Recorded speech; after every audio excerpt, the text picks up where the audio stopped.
رضا کا ہے. تو تنہا رضا کا اسی لیے ہے کہ رضا کا کلام سمجھنا سب کے بس کی بات نہیں ہے جناب. آئیے یہاں سے اب میں ایک دوسرا سیشن لے رہا ہوں. اعلیٰ حضرت کی کتابیں ان کو قطعاً پلے نہیں پڑتی. چنانچہ مولوی توصیف الرحمان معراج ربانی کہتے ہیں اور وہ جو نسب میں حضور کے صاحبزادے، احمد رضا خان صاحب لکھ رہے ہیں کہ اور وہ جو نسب میں حضور کے صاحبزادے اور نسبت میں حضور کے اعلیٰ جاہ کفش بردار ہیں، یعنی حضور سیدنا غوث اعظم، تو ان کا کیا فرمانا ہے، ان کا کیا کہنا ہے؟ وہ کہتے ہیں کہ نظرت الی بلاد اللہ جمعا کخردلۃ علی حکم اتصالی، یعنی میں نے اللہ کے تمام شہروں کو مثل رائی کے دانے کے ملاحظہ کیا ہے. جس طرح رائی کے دانے کو میں دیکھ رہا ہوں، اسی طرح پوری دنیا کو میں کیا کر رہا ہوں، میں نے دیکھا ہے. اور یہ دیکھنا کسی خاص وقت سے خاص نہیں ہے کہ بس 1 بجے دیکھا تو 2 بجے غائب، یا 1:05 پہ دیکھا تو 1:06 پہ غائب. نہیں، علی حکم اتصالی، بلکہ علی الاتصال یہی حکم ہے، علی الاتصال یہی حکم ہے. ہمیشہ میں پوری دنیا کو اپنے ہتھیلی پہ جیسے رائی کا دانہ دیکھ رہا ہوں ایسے دیکھ رہا ہوں. اور فرماتے ہیں کہ ان بوبوتا عینی فی اللوح المحفوظ، میری آنکھ کی پتلی لوح محفوظ میں لگی ہوئی ہے. نعوذ باللہ. کہاں لگی ہوئی ہے؟ لوح محفوظ میں لگی ہے. اور لوح محفوظ کیا ہے؟ اس کے بارے میں اللہ تعالیٰ فرماتا ہے کل صغیر و کبیر مستطر، ہر بڑی چھوٹی چیز لکھی ہوئی ہے. اور اللہ فرماتا ہے ما فرطنا فی الکتاب من شیء، ہم نے کتاب میں کوئی شے اٹھا نہ رکھی. اور اللہ فرماتا ہے لا رطب ولا یابس الا فی کتاب مبین، کوئی تر ہو یا کوئی خشک چیز ہو ہم نے سب کچھ اس کتاب مبین میں نوٹ کر دیا ہے. تو جب لوح محفوظ کی یہ حالت کہ اس میں تمام کائنات، تمام دنیا، تمام کائنات روز اول سے روز آخر تک محفوظ ہیں، تو جس کو اس کا علم ہو بے شک اسے ساری کائنات کا علم ہوگا. سمجھ رہے ہیں یہ کیا ہے؟ یہ اتنا دعویٰ تو حضور صلی اللہ علیہ وسلم نے بھی کیا ہو. اور شیخ عبد القادر جیلانی بیچارے اللہ انہیں جنت سے معمور فرمائے، اس طرح کا کفریہ دعویٰ کر سکتے؟ ان کی آج بھی کتابیں موجود ہیں، اور میں چیلنج کرتا ہوں آج بھی شیخ عبد القادر جیلانی رحمت اللہ علیہ کی کتابیں لکھی ہوئی دنیا کے اندر موجود ہیں. مجھے ان کے یہ بیانات ان کی کتابوں سے دکھا دو بے شرمو، اور پھر تمہیں میں کہہ دوں گا پھر مناؤ 11ویں، تمہارے لیے جائز. دکھاؤ. کہیں نہیں. وہ بیچارے ایسا دعویٰ نہیں کر سکتے. دکھاؤ. کہاں دکھانا ہے؟ جگہ کا استھان، ٹکٹ بھیج، پھر بھیجتے ہم بھی کتاب، یہ آتے وہیں. کہاں دکھانا ہے؟ تقریر اردو میں ہو رہی ہے. مکاروں کی جماعت دیکھو کتنی بڑی مکاروں کی جماعت ہے. یہ تقریر اردو میں ہو رہی ہے. کہاں سے ہو رہی ہے؟ سعودیہ سے ہو رہی ہے. سعودیہ سے وہ ہندوستانیوں کو دین سکھا رہا ہے، وہاں کے نجدیوں کو نہیں سکھا رہا عربی میں وہ.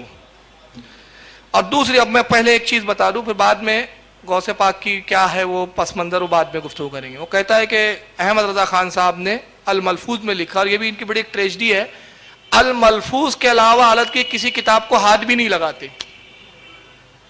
فتاوی رضویہ کبھی نہیں پڑھیں گے دوسری کے، کیوں؟ ہر کتاب میں اعلیٰ حضرت نے حوالے دیے. اب الملفوظ کیا ہوتی؟ وہ حالت کی کتاب بھی نہیں ہے. سب سے پہلی بات، الملفوظ اعلیٰ حضرت کی کتاب نہیں ہے. ملفوظ کیا یہی نہیں معلوم ان بیوقوفوں کو. بار بار بولتے ہیں اعلیٰ حضرت احمد رضا لکھتے ہیں. اب احمد رضا نے لکھا نہیں ہے، وہ لکھا مفتی اعظم ان نے.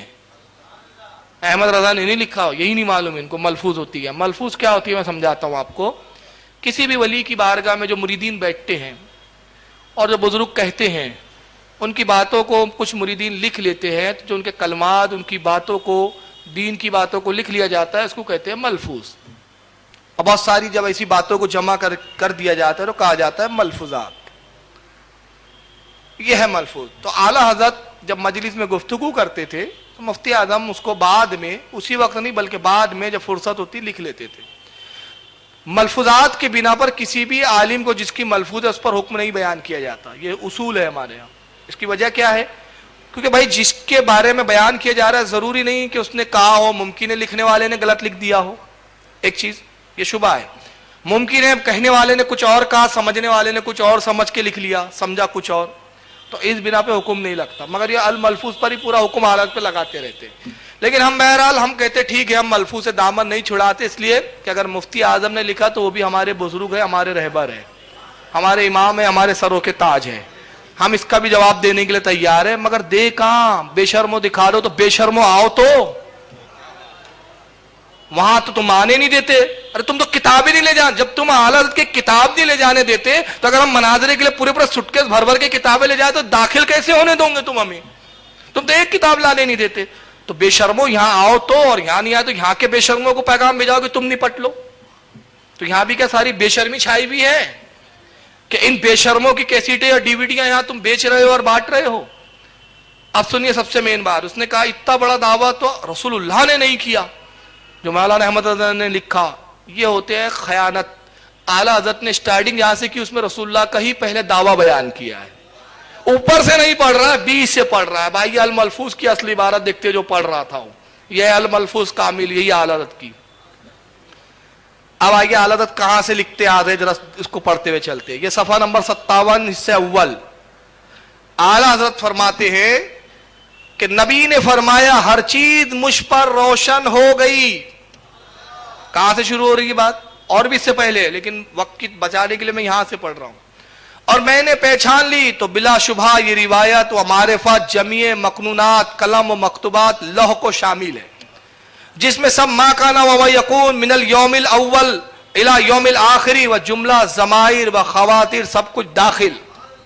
لہذا اب یہ انڈر لائن میں نے کیا، سن لیا. اعلیٰ حضرت اپنی اس عقیدے کی دلیل دے رہے ہیں کہ ہمارا عقیدہ ہے کہ اللہ کے رسول کو پہ ہر چیز روشن ہو گئی، اور جتنے قلم نے علم لکھا، جتنے لوح محفوظ پر ہے، سب رسول اللہ کے سامنے ما کانا وما یکون، جو کچھ ہو چکا، جو کچھ ہونے والا ہے، سب رسول کے سامنے روشن ہو گیا. من اليوم الاول الى یوم الاخری، پہلے دن سے آخرت کے آخری دن تک سب نبی کے سامنے ظاہر ہو گیا. اب دلیل دیتے، لہذا طبرانی و نعیم بن حماد استاد امام بخاری. دلیل کہاں سے لا رہے؟ امام بخاری کے جو استاد ہے امام طبرانی نے، نعیم بن حماد جو امام بخاری کے استاد ہے، وغیرہ ہما نے عبداللہ بن عمر رضی اللہ عنہما سے روایت کی کہ رسول اللہ صلی اللہ علیہ وسلم فرماتے ہیں ان اللہ قد رفع لی الدنیا فانا انظر الیہا والی ما ہوا قائن فیہا الی یوم القیامت کان منظر الی کفی ھذا. اب اعلیٰ حضرت نے کتنے حوالے دیے وہاں پر؟ طبرانی کا حوالہ دیا. مجھ سے اور حوالے سن لو تاکہ نیٹ پہ جائے تو معراج ربانی کے اور ہوش ٹھکانے آ جائے، کیونکہ اعلیٰ حضرت کی ملفوظات کتاب نہیں ہے. کتاب ہوتی تو اعلیٰ حضرت بہت حوالے لکھتے اس میں. ملفوظ میں یہ ہے کہ اپنی مجلس میں بیان کر رہے ہیں اور سب عالم بیٹھے ہیں تو ان کو اتنے حوالے دینے کی ضرورت نہیں. اس روایت کو مسند احمد نے بھی لکھا. امام احمد ابن حنبل نے حدیث نمبر 16666. دیکھیے ایک نقطہ ذہن میں آیا، 16666 لکھو، کیسے لکھا جائے گا؟ کیسے لکھا جائے گا؟ 1 پھر 6 پھر 6 پھر 6 پھر 6. کتنے بار 6 آیا؟ 4 بار 6. یعنی حضرت امام احمد ابن حنبل نے خوب چھکے لگائے ان کے. حدیث نمبر بھی 16666 ہے. امام ابو نعیم نے حلیت الاولیاء جلد نمبر 6 صفحہ 101 پر لکھا اس حدیث کو. امام منذری نے الترغیب و ترہیب جلد 1 صفحہ 211 پر لکھا اسی حدیث کو. کنز الاموال میں جلد نمبر 11 صفحہ 31373 پہ لکھا. مواہب اللدنیہ میں امام قسطلانی جو شارح بخاری ہے جلد نمبر 3 صفحہ 559 پہ لکھا. اور امام ابو الباقی زرقانی نے شرح المحیب، شرح زرقانی کے نام سے جو مشہور ہے، جلد نمبر 10 صفحہ 123 پہ لکھا. اعلیٰ حضرت پہلے رسول اللہ کا قول لکھ رہے ہیں. اب اس کا ترجمہ سنیں کہ اعلیٰ حضرت نے جو حدیث نقل کی امام طبرانی سے، اور اس کے راوی نعیم بن حماد جو امام بخاری کے استاد ہیں، اور عبداللہ ابن عمر سے وہ روایت کرتے ہیں کہ اللہ کے رسول نے فرمایا ان اللہ قد رفع لی الدنیا، بے شک اللہ نے پوری دنیا کو میرے سامنے کر دیا ہے. پوری دنیا اللہ کے نبی کہتے ہیں میرے سامنے. فانا انظر الیہا، میں اس دنیا کو دیکھ رہا ہوں، پوری دنیا کو، وَإِلَى مَا هُوَ قَائِنٌ فِي إِلَى يَوْمِ الْقِيَامَةِ، اور میں پوری دنیا کو ایسے دیکھتا ہوں جو کچھ قیامت تک ہونے والا ہے سب میری نگاہوں کے سامنے ہے، جو کچھ قیامت تک ہونے والا ہے سب میری نگاہوں کے سامنے ہے۔ کأنما انظر الی کفی ھذا، میں پوری کائنات کو ایسے دیکھتا ہوں جیسے میں اپنی ہتھیلی کو دیکھتا ہوں۔ پہلے رسول اللہ کا دعویٰ لکھا، پھر اعلیٰ شاید ترجمہ بھی کیا ہے، بے شک اللہ نے میرے سامنے دنیا اٹھا لی، حالت کا ترجمہ ہے، تو میں اسے اور اس میں جو کچھ قیامت تک ہونے والا ہے سب کو ایسا دیکھ رہا ہوں جیسے اپنی ہتھیلی کو۔ اور حضور کے صدقے میں اللہ تعالیٰ نے حضور کے غلاموں کو یہ مرتبہ عنایت فرمایا کہ ایک بزرگ فرماتے وہ مرد نہیں جو تمام دنیا کو مثل ہتھیلی کے نہ دیکھے۔ انہوں نے سچ فرمایا، اپنے مرتبے کا اظہار کیا۔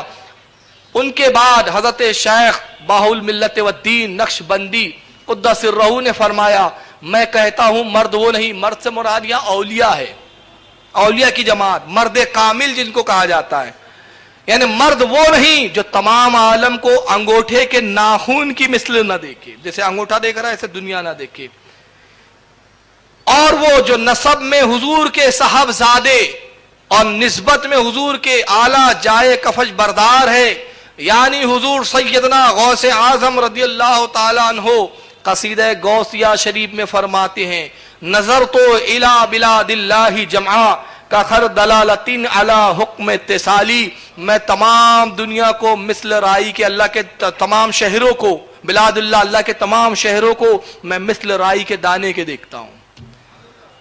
اعلیٰ حضرت نے پہلے کہاں سے دلیل لائی؟ رسول اللہ کے لیے۔